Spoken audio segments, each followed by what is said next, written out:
All right, guys, food journaling. Let me find my notes here because I've got notes somewhere. There we go. Okay, so I might make a blog post about this too. I think I will, but the video might go up first.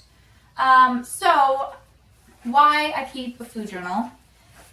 I believe that I am more conscious about what I'm eating when I do keep a food journal because, you've got to write down everything you put into your mouth. Let's not be dirty. But you are more conscious of, like, every little thing you pick up.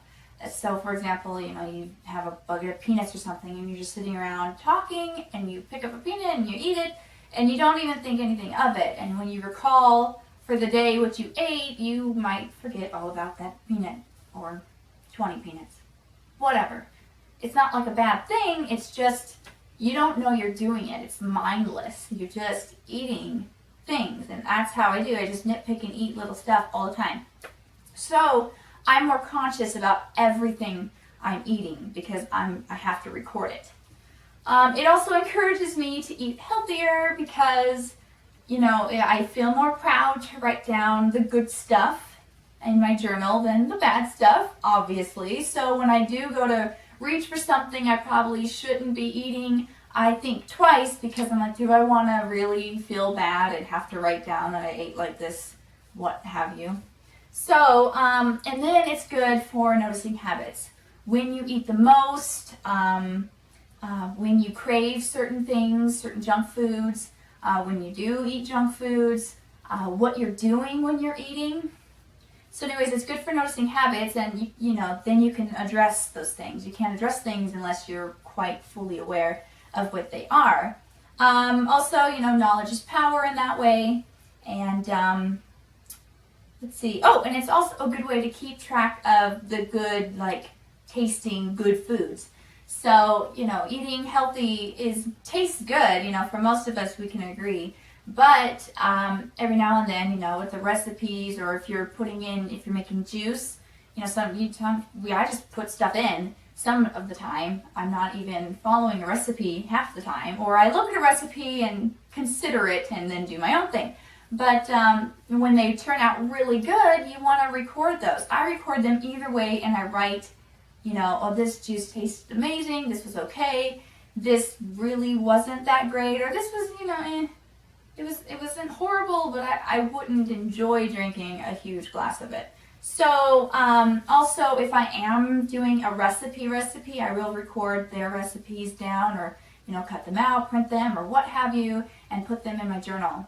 Now, my journal is a physical one because I just like to write things down physically, and I will just record. Now, what do you put in your journal? Now, here's what I put in mine. Everyone's is going to be different, but here's what I do in mine. Date and time, obviously. Then what I ate, obviously. If there's a recipe involved for smoothies and juicing, I would put the recipe down. If I cooked something with whatever, and then I'll put that down.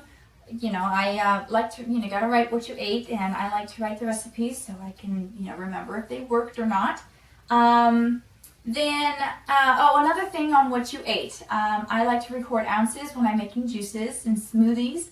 More for the juices because, you put a ton into a juice and you get only like 12 to 16 ounces. So I like to record how much it made. So if I want to make that juice again and have it make more or less, then I know. I do not count calories.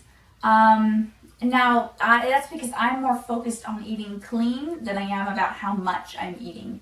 Because I figure once you start to eat clean, it really kind of starts to fall into place. Then, what else do I have? Oh, what you're doing while you're eating. So that's a big one too. You don't have to include that, obviously, but I like to include that because then it adds to those habits that I was speaking of. So, most of us all watch TV or videos of some kind while we're eating. I'm a big computer YouTuber eating fan. That's what I do. I watch YouTube videos and chow down. Or I'll be Skyping and eating. Something about Skyping triggers me to want to eat. So there's that. yeah, so that's kind of just my take on journaling. Also, if you're going to experience with things like mindful eating, this is also the place that I would encourage, writing those experiences down. If you need to know about mindful eating, if I do a blog, go to the blog and there'll be a link or something about it. If I don't do a blog, there's going to be a link just below directly to the mindful eating stuff. So if I do perhaps do the blog, there will be images of examples of, stuff on Pinterest and what have you, about how to and what it looks like and different versions of food journals. You can buy an actual food journal from Amazon or the bookstore or whatnot, but I like to just get a little cute journal from like Target, for example, and this is actually made out of banana paper, quite fitting. So tailor it to your own needs, whatever you feel like you need to record or don't need to record, go right ahead. You got to make it your own. Don't, kill yourself if you, don't record for a day or two. I do encourage to record for 1 to 2 weeks straight if you can, because then you really do get a good idea of your habits. And you can go through and really take a look. And if there's like a really good recipe, if you have a book like mine that, it's just all one piece, put a tab in it. If you've got, this day, had a really great recipe I want to remember, go ahead and put a tab in that, or something like that, so you can go back to those, because it's hard to which day did I have that one juice that tasted really good. Anyways, if you're not always near your fancy notebook, or you could be doing it digitally online or on your phone, but if you're not near whatever method you choose, don't be afraid to just take a picture of something or record it on your phone in some notebook app, or write it on Post-its like I do sometimes. I'll just write what I'm eating on Post-its, recipes, and then whenever you do get the time, you can put it in your notebook. But, anyways, for example, this is mine today. I worked Grave, and so at around 2:15, I started this for June 30th, so I didn't count anything prior to me going into work, because, I just decided it's been maybe a week or so since I've journaled my food, and I want to get back into it for various reasons. So at 2:15, I ate a little Uncrustable PB&J. Not the best thing, but it works because I'm at work, and I was watching the movie OC-87 on Netflix. And at 2:59, a Nature Valley Trail Mix Fruit Nut Bar. And at 5:18, I had blueberry Chobani Greek yogurt. I put granola in it and a banana into it. And that is so good. But I'm trying to cut back on dairy. I will finish my Chobani yogurt soon. And then I gotta finish the ice cream in the fridge. It's a good reason to eat it, right? And then at 5:37, I had fruit snacks, and I haven't had, I need to record my tea I had before I left work. I didn't record it because, work got busy.